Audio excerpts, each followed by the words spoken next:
نحمدہ ونصلی علی رسول الکریم اما بعد۔ ایک صاحب نے پوچھا ہے کہ شیعہ حضرات یہ کہتے ہیں کہ ابوبکر صدیق رضی اللہ تعالیٰ عنہ وغیرہ 3 دن تک امارت کے مسئلے میں پھنسے رہے، خود امیر اور خلیفہ بننے کے چکر میں رہے، اور نبی کریم صلی اللہ علیہ وسلم کی باڈی 3 دن تک پڑی رہی۔ کیا یہ صحیح ہے؟ جواب عرض ہے کہ نہیں۔ کل 36 گھنٹے کے اندر، وفات کے 36 گھنٹے کے اندر حضور پاک صلی اللہ علیہ وسلم کو دفن کر دیا گیا ہے، اور واقعی یہ پیش آیا کہ پیر کے دن دوپہر کو آپ کی وفات ہوئی ہے۔ 2:30 بجے معاملہ پیش آیا کہ امیر کس کو بنایا جائے، تو سعد بن عبادہ رضی اللہ عنہ نے فرمایا کہ ہم میں سے امیر ہو، یعنی انصار میں سے۔ تو حضرت ابوبکر صدیق وہاں پہنچے ثقیفہ بنی صاحبہ میں، اور فرمایا کہ نہیں، حضور نے فرمایا کہ امیر قریش میں سے ہوگا، البتہ آپ وزیر ہوں گے، آپ کے بغیر ہم فیصلہ نہیں کریں گے۔ اور امارت کا مسئلہ 2.5-3 گھنٹے کے اندر، مغرب سے پہلے پہلے امارت کا مسئلہ نمٹ چکا ہے۔ سب نے ابوبکر صدیق کو امیر مان لیا ہے، کیونکہ حضرت ابوبکر صدیق کی عمر 61 سال تھی، بوڑھے تھے، تجربات بہت تھے، سب ان کا احترام کرتے تھے۔ خود سعد بن عبادہ کے خاندان نے سب سے پہلے بیعت کی، اس لیے عبارت کا مسئلہ دیر تک نہیں چلا ہے۔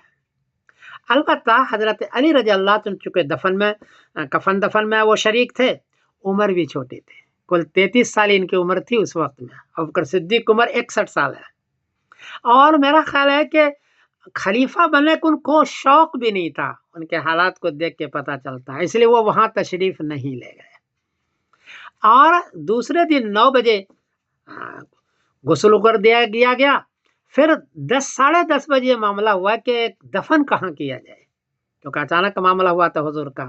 تو ابوبکر صدیق رضی اللہ عنہ نے فرمایا کہ جہاں وفات ہوتی ہے نبی کی قبر وہیں بنتی ہے۔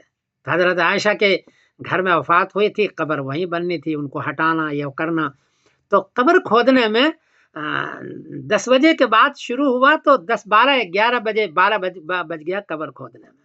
اس کے بعد ایک ایک کر کے لوگوں نے نماز پڑھی، تو نماز پڑھتے پڑھتے شام مغرب کے بعد ہو گئی، اور مغرب کے بعد یعنی منگل کے دن جو مغرب کے بعد ہے، جس کو بدھ کا مغرب بعد کہتے ہیں، اس میں دفن کر دیا گیا۔ تو کل 36 گھنٹے کے اندر دفن ہوا ہے، 3 دن تک نہیں ہوا۔ جو لوگ ایسا کہتے ہیں وہ غلط کہتے ہیں۔ اور امارت کا جہاں تک مسئلہ ہے، تو حضرت علی رضی اللہ تعالیٰ میرا خیال ہے کہ بننا ہی نہیں چاہتے تھے، اس لیے ثقیفہ بنی صاحبہ وہ نہیں گئے۔ میں 3 عبارت پڑھ کے سنا دیتا ہوں۔ قالوا قبض رسول اللہ صلی اللہ علیہ وسلم نصف النہار یوم الاثنین، کہ نبی کریم سے وفات ہوئی ہے دوپہر کو پیر کے دن، اور آگے ہے وبویا ابو بکر یوم الاثنین فی یوم الذی قبض فیہ النبی، کہ حضرت ابوبکر صدیق رضی اللہ تعالیٰ عنہ کو پیر کے دن ہی خلیفہ بنا دیا گیا ہے۔ اور آگے ہے ثم دفن رسول اللہ صلی اللہ علیہ وسلم من وسط اللیل لیلۃ الاربعاء، کہ پھر نبی کریم صلی اللہ علیہ وسلم کو بدھ کی جو رات ہے، یعنی منگل کے بعد جو رات آتی ہے بدھ کی، اس کے وسط اللیل یعنی 10:30-11 بجے آپ صلی اللہ علیہ وسلم کو دفن کر دیا گیا ہے۔ تو زیادہ دیر نہیں لگی دفن کرنے میں، 3 دن تک نہیں لگے۔ اس لیے لوگوں کے کہنا کہ خلافت کے معاملے میں لگے ہوئے تھے اور حضور پاک صلی اللہ علیہ وسلم کی باڈی پڑی رہی، یہ صحیح بات نہیں ہے۔ تاریخ طبری سنت 11، ذکر و جہاز رسول اللہ صلی اللہ علیہ وسلم و دفن ہی، جلد نمبر 3 اور صفحہ نمبر 213، یہ صورتحال ہے۔ اس لیے صحابہ کو بدنام کرنا صحیح نہیں ہے۔ امارت کا مسئلہ 2.5 گھنٹے میں ہی نمٹ گیا تھا، ابوبکر صدیق کو سبھی نے امیر مان لیا تھا، خود سعد بن عبادہ کے خاندان کے لوگوں نے سب سے پہلے بیعت کیا ہے۔ تو یہ حقیقت ہے۔ میں سمیر الدین قاسمی بول رہا ہوں مانچسٹر انگلینڈ سے۔ السلام علیکم ورحمۃ اللہ وبرکاتہ۔